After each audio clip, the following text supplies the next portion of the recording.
warahmatullahi wabarakatuh. Bismillahirrahmanirrahim. Alhamdulillahirabbil alamin wa bihi nasta'inu ala umuri dunya waddin. Wassallallahu wasallam ala sayyidina Muhammadin miftahi babi rahmatillah adada ma fi ilmillah salatan wassalaman daimaini bidawami mulkillah wa ala alihi wa sahbihi wa man walah wa la hawla wa la quwata illa billah ma ba'du. Faqad qala Allah subhanahu wa ta'ala wa man ahsanu qawlan mimman da'a ila Allahi wa amila salihan wa qala innani minal muslimin. Wa qala Rasulullah sallallahu alaihi wa alihi wasallam al-khalqu kulluhum iyalullah wa ahabbuhum ilallah anfa'uhum li'iyalih. Sadaqallah wa sadaqa Rasulullah sallallahu alaihi wa alihi wasallam. Pemirsa hadirin ya Allah wa iyyakum, kita bersyukur kepada Allah Subhanahu wa taala yang begitu banyak memberikan kenikmatan-kenikmatannya untuk kita, yang kita harapkan kepada Allah. Semoga Allah Subhanahu wa ta'ala jadikan kita hamba-hamba Allah yang pandai bersyukur kepadanya, amin ya rabbal alamin. Untuk kali ini pada Mutiara Pagi, saya akan menyampaikan apa yang ada di dalam kitab Safinatun Najah karya Syekh Salim bin Semir Al-Hadrami rahimahullah rahmatal abrar, terkait dengan istinja, syarat-syarat istinja dengan menggunakan batu. Maka perlu bagi kita sebagai seorang muslim di dalam beribadah supaya ibadah kita sempurna dan harapannya akan membuahkan pahala di sisi Allah Subhanahu wa taala. Tentu ibadah yang kita lakukan harus dibarengi ilmu yang dahulu Rasulullah sallallahu alaihi wasallam ajarkan kepada para sahabatnya yang mulia. Terlebih semisal istinja yang sangat penting dan dibutuhkan untuk bermacam ibadah kita.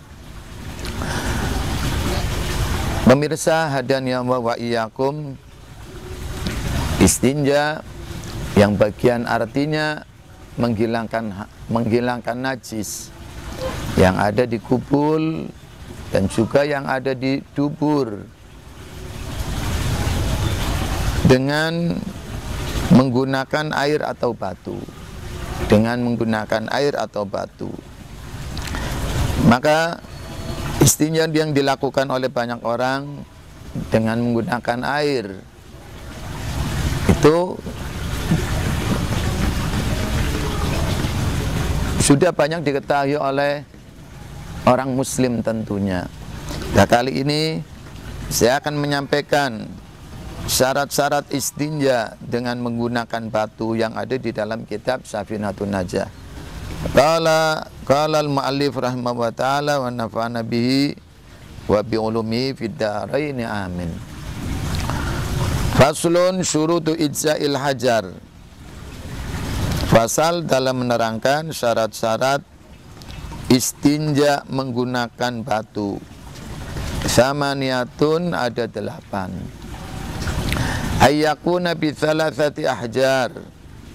Syarat pertama, istinja pakai batu adalah menggunakan 3 batu. Menggunakan 3 batu. Yang dimaksud menggunakan 3 batu di sini yaitu 3 kali usapan, walaupun dari 1 batu. Dan yang perlu kita tahu, yang dimaksud batu di dalam istinja adalah kullu jamidin tahirin qali'in ghairi muhtaram. Kullu jamidin tahirin qali'in ghairi muhtaram. Batu dalam istinja adalah semua benda yang padat, suci, bisa menghilangkan najis, dan tidak terhormat. Maka apapun, jika syarat 4 ini ada, suci, setiap benda padat, suci dan bisa menyerap najis, tidak terhormat, maka boleh digunakan untuk beristinja. Seperti banyak orang menggunakan tisu untuk beristinja, lebih-lebih kala mereka dalam perjalanan, seperti saat mereka berada dalam pesawat. Itu syarat pertama, yaitu menggunakan 3 batu. Yang dimaksud 3 batu sekali lagi yaitu dengan 3 usapan. Wa an yunaqqal mahal. Wa an yunaqqal mahal. Yang kedua adalah tempatnya harus bersih. Tempatnya harus bersih. Tempat istinja, apa itu kubul, jalan depan, ataupun dubur, jalan belakang. Setelah diusap 3 kali, benar-benar kubul dan dubur yang najis setelah diusap benar-benar bersih. Tidak ada ainun najasah. Andaikan sudah diusap 3 kali, akan tetapi ainun najasah masih ada, maka orang itu wajib menambahkan 1 kali. Menambahkan 1 kali menjadi 4. Kalau 4 itu sudah bersih, maka disunahkan untuk menambahkan 1 lagi, biar jumlah usapannya ganjil. Karena begitu Rasulullah SAW bersabda, Innallaha witrun yuhibbul witra. Allah Subhanahu wa taala Maha Esa, dan Allah Subhanahu wa taala mencintai hilangan ganjil. Yang ketiga, wa alla yajifan najas. Wa alla yajifan najas. Yang ketiga adalah najisnya belum kering. Najisnya belum kering. Jadi syarat istinja pakai batu diperbolehkan dengan syarat najisnya belum kering. Selama najisnya belum kering, maka tidak mengapa istinja pakai batu. Tetapi apabila najisnya itu sudah kering, maka tidak diperbolehkan beristinja pakai batu. Apabila syarat ini tidak terpenuhi, maka seseorang itu wajib istinja dengan menggunakan air.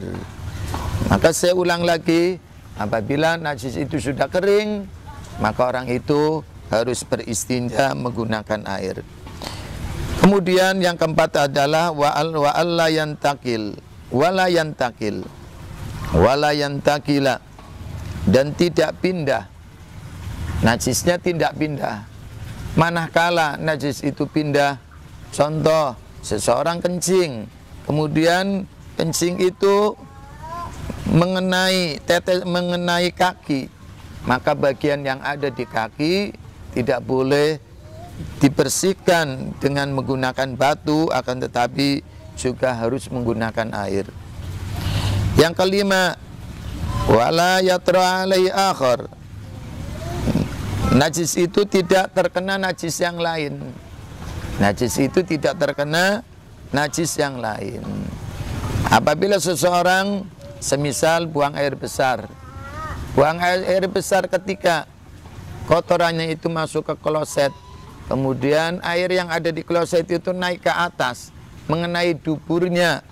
Lah orang yang demikian, duburnya najis dengan najis yang lain, maka dia tidak boleh beristinja menggunakan batu, akan tetapi dia harus beristinja menggunakan air. Adapun syaratnya keenam, wala yujawiza safhatahu wa hasyafatahu. Wala yujawiza safhatahu wa hasyafatahu.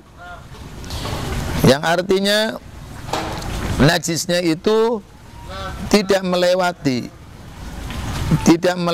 lingkaran dubur, juga tidak melewati hasyafah. Hasyafah itu ra'sud dzakar, kepala kemaluannya orang laki-laki. Jadi syarat istinja yang keenam, najisnya itu masih berada di dalam lingkaran dubur. Manakala sudah melewati lingkaran dubur, maka orang itu tidak boleh beristinja menggunakan batu, tetapi harus pakai air. Sama halnya apabila seorang laki-laki kencing, Kemudian air kencingnya melewati hasyafah.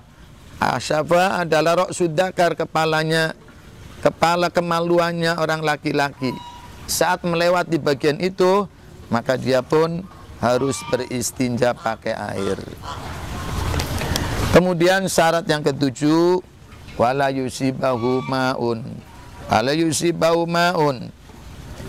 Najis yang ada di kubul dan dubur tidak mengenai pada najis itu ma'un, air. Tidak terkena air najis itu. Manakala najis itu terkena air, maka orang itu pun harus beristinja menggunakan air. Yang terakhir, yang kedelapan adalah wa antakunal ahjar tahiratan. Batu-batu yang digunakan untuk istinja syaratnya harus suci. Suci dari najis. Demikian syarat-syarat istinja pakai batu. Semoga menjadi ilmu yang bermanfaat.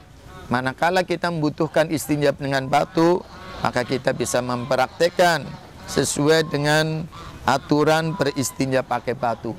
Semoga sekali lagi apa yang saya sampaikan menjadi ilmu yang bermanfaat untuk kita, untuk umat Nabi Muhammad SAW. Amin ya rabbal alamin. Wassalamualaikum warahmatullahi wabarakatuh.